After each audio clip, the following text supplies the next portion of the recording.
Baik, kembali lagi di channel Quick Story. Apa kabar teman-teman semuanya? Yang jelas dalam keadaan sehat ya. Mari kita simak informasi sebagai berikut.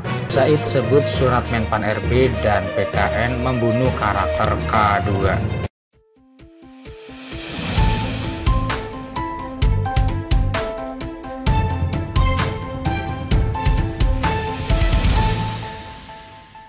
Informasi selanjutnya kami kutip dari laman website cpnn.com. Informasinya yaitu Said sebut surat Menpan RB dan PKN membunuh karakter K2. Simak informasinya baik-baik. cpnn.com Jakarta, Ketua Forum Honor K2 Indonesia Maluku Utara Said Amir ikut mempertanyakan lahirnya surat Menpan RB dan PKN dalam waktu yang hampir bersamaan. Surat Menpan RB tanggal 14 Maret soal pengadaan ASN 2023 baik CPNS maupun P3K, surat PKN tanggal 10 Maret soal pendataan non-ASN yang ditunjukkan kepada 120 instansi pusat dan daerah yang belum melengkapi surat pernyataan tanggung jawab mutlak SPTJM. Kedua, surat tersebut pun dinilai Said saling berkaitan erat. Sebelum pelaksanaan seleksi P3K 2023, data honorer harus dibereskan terlebih dahulu. Sayangnya menurut Said, dalam surat Menpan RB tentang pengadaan ASN 2023, baik PNS maupun P3K tentunya malah mematikan honorer K2.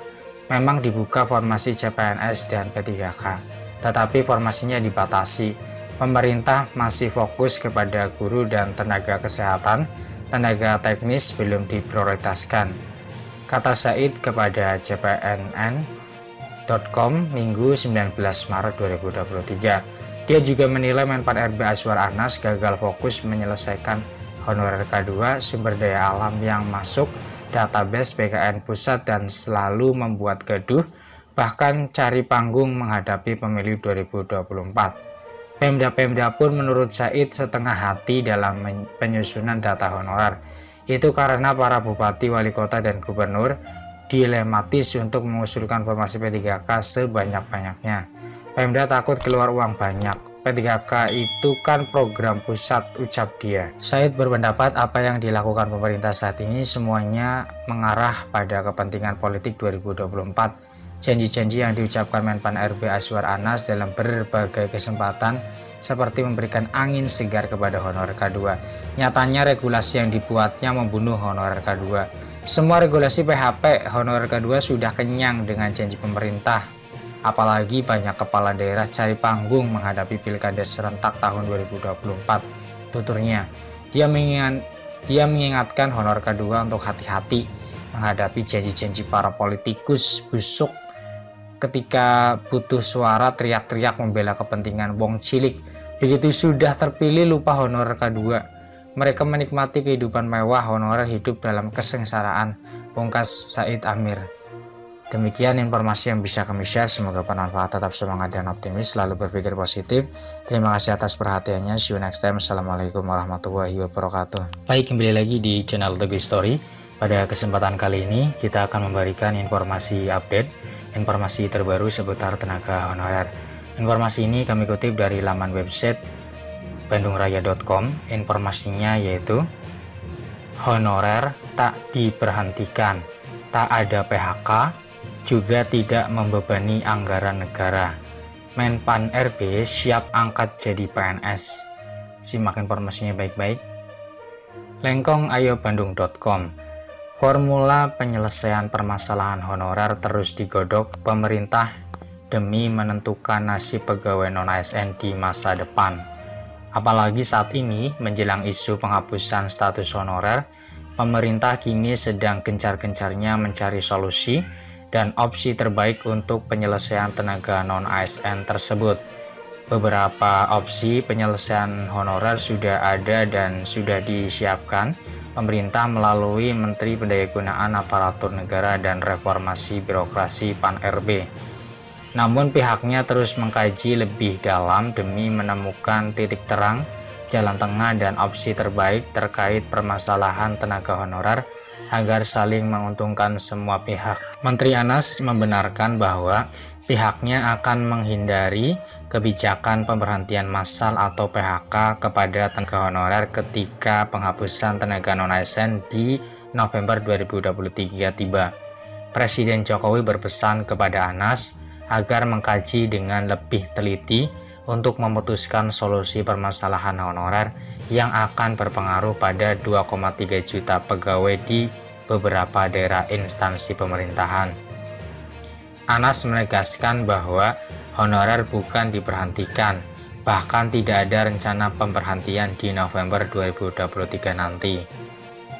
Ia menambahkan bahwa pihaknya sudah meramu opsi konkret menangani permasalahan tenaga honorer yang ada di lingkungan pemerintahan pusat maupun pemerintahan daerah. Mengingat pegawai honorer jumlahnya sangat banyak saat ini, istilah honorer beberapa ada yang menyebutkan dengan istilah pegawai tidak tetap, pegawai tetap non-PNS, dan tenaga kontrak. Apapun itu, Menteri Pan-RB akan berupaya terus mencari solusi terkait nasib kepegawaiannya di masa depan. Lalu kemudian hasilnya nanti akan ia laporkan kepada Presiden Joko Widodo. Ia pun telah berkonsultasi dengan Komisi 2 DPR RI secara garis besar dari pembahasannya itu yakni mencari titik berat jalan tengah terbaik untuk semua pihak. Artinya tidak ada pembengkakan anggaran maupun menghindari PHK honorer. Poin dari diskusi dengan berbagai pihak tersebut menurut Anas yakni tidak ada PHK, tidak ada pembengkakan anggaran, tidak ada istilah non-ASN atau honorer. Itu yang sedang ia upayakan.